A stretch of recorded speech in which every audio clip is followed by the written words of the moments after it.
মধ্যপ্রাচ্যে যুদ্ধ চললেও দেশে আপাতত জ্বালানি তেলের ঘাটতি বা সংকট নেই বলছে সরকার। তবে এই কথার সাথে বাস্তবতার যেন মিল নেই। ফিলিং স্টেশনগুলো চাহিদা মতো জ্বালানি দিতে পারছেন না যানবাহনে।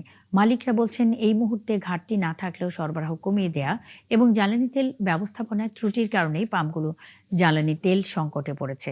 জাহিদুল ইসলামের প্রতিবেদন। ঢাকা থেকে চট্টগ্রামের দূরত্ব 253 কিলোমিটার। ফেনী পর্যন্ত 163 কিলোমিটারের রাস্তায় আছে শখানিক ফিলিং স্টেশন। গত বুধবার এই পথ ভ্রমণে দেখা গেল নারায়ণগঞ্জের বন্দর উপজেলার এই পাম্পটি ছাড়া বাকি কোথাও জ্বালানি তেল মিলছে না। ফিলিং স্টেশন কর্তৃপক্ষ বলছে, ডিপো থেকে যতটুকু জ্বালানি পাওয়া যাচ্ছে তা রেশনিং করে পরিবহনগুলোতে দিতে হচ্ছে। মজুদ শেষে বিক্রি বন্ধ। আগে যে পরিমাণ তেল চাহিদা ছিল ওই পরিমাণে আমরা তেল উঠাতাম। এখন দৈনিক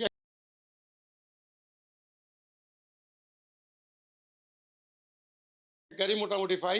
এটা দিয়ে আমরা সবাই সন্তুষ্ট করার জন্য সবাই কম বেশি দিয়া চেষ্টা চালাচ্ছি যেন সবাই তেলটা পায়। এখানে ভিড় করা ব্যক্তিগত গাড়ি এবং মোটরসাইকেলগুলো চাহিদা বাইং পাবলিকের ভিতরে এইটার জন্য আরো ধরেন 20% চাহিদা। এমনও যে পেট্রোল পাম্প আছে সপ্তাহে একদিন তেল দেয় নেই, তো ওই পাম্পগুলো তো বন্ধ হয়ে গেছে। একটা রাস্তায় যদি 3টা 4টা পেট্রোল পাম্প লাগাতার পাবলিক বন্ধ পায়, তো পাবলিকের মাথা তো এমনি খারাপ, আর তেল তো নাই। তারা বলছেন, ডিপো থেকে জ্বালানি তেল নিয়ে মুনাফার লোভে ফিলিং স্টেশনগুলোতে মজুত করা বা বেশি দামে বিক্রির সুযোগ নেই। জাহিদুল ইসলাম, ৭১, ঢাকা।